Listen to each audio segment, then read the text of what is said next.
Quel enfant n'a pas déjà supplié ses parents d'avoir un animal à Noël, que ce soit un chien, un chat ou un mac? Vous faites partie de ces parents qui hésitaient à franchir le pas. Cette vidéo est faite pour vous.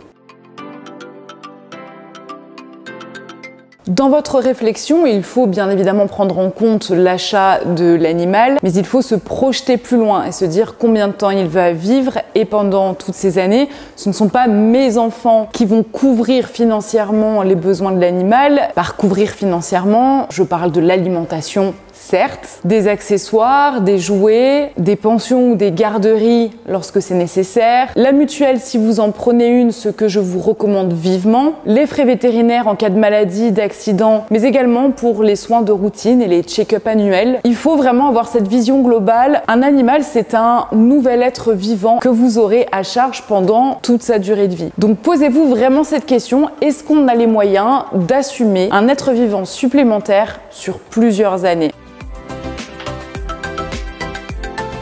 Il est essentiel de s'assurer que la personne à qui vous comptez offrir l'animal est suffisamment mûre pour s'en occuper et a conscience du travail que ça va lui demander. Je m'explique, il y a toujours l'engouement du début, l'attrait et la passion de la nouveauté, mais il faut s'assurer que la personne est capable de se projeter à long terme, que la personne est responsable, que la personne est au courant qu'un animal incombe une responsabilité, une vraie responsabilité, c'est-à-dire qu'on a la vie d'un animal, d'un être vivant entre nos mains et que cette personne saura remplir ce rôle, saura répondre à ses responsabilités. Et si jamais, au bout de quelques mois, au bout de quelques années, cette personne est moins encline à s'occuper de l'animal, que ce soit par lassitude ou que ce soit un jeune adulte qui quitte le foyer familial, posez-vous réellement les questions de est-ce que vous-même aurez envie de reprendre le flambeau et la responsabilité? Est-ce que vous serez en mesure de s'occuper de cet animal qui initialement n'était pas pour vous? Et oui, parce que quoi qu'il arrive, vous aurez toujours un lien particulier avec cet animal, parce que même si de base il n'était pas pour vous, c'est vous qui avez fait la démarche d'aller l'acheter ou de l'adopter. Donc c'est très important de se poser cette question parce que chaque année, il y a énormément d'abandons dont une partie découle justement d'achats compulsifs pour offrir en anniversaire ou à Noël, souvent à des enfants qui sont très contents au début et puis qui se retrouvent à plus s'en occuper, à laisser les parents gérer de A à Z et certains parents n'avaient juste pas envie et n'avaient pas pris conscience de l'ampleur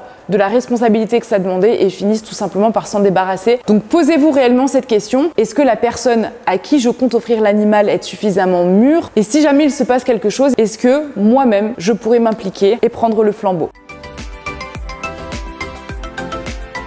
Avez-vous fait le tour de toutes les questions importantes? Combien de temps la personne à qui vous offrez l'animal aura de temps à lui consacrer au quotidien? Est-ce que l'environnement dans lequel l'animal évoluera est-il adapté à ses besoins? Est-ce que l'espèce de l'animal ou la race de l'animal que je souhaite offrir pourra bien matcher avec le mode de vie de la personne, etc. Voilà, c'est vraiment plein de questionnements qui sont extrêmement importants et qui rendent au final le geste d'offrir un animal à Noël ou à un anniversaire compliqué. Ce qui m'amène à la conclusion suivante. C'est pas interdit d'offrir un animal à quelqu'un à Noël, c'est pas illégal, mais il faut le faire de manière réfléchie. Il faut bien évidemment que la personne à qui on souhaite offrir l'animal ait profondément envie, que ce soit le fruit d'une longue et mûre réflexion, que vous en ayez déjà discuté très longuement en amont. En gros, si c'était un projet que vous comptiez concrétiser de toute façon, pourquoi pas profiter de la période de Noël pour l'effet de surprise, là où c'est pas ok et pas éthique, c'est d'offrir un animal sur un coup de tête. Donc réfléchissez vraiment à 3 fois avant de prendre cette décision. J'espère en tout cas que cette vidéo vous aura plu. Si vous avez des conseils ou des anecdotes à raconter dans les commentaires en lien avec le sujet de la vidéo, cet espace est tout à vous. Quant à nous, on se retrouve la semaine prochaine pour une nouvelle vidéo à Sur au poil.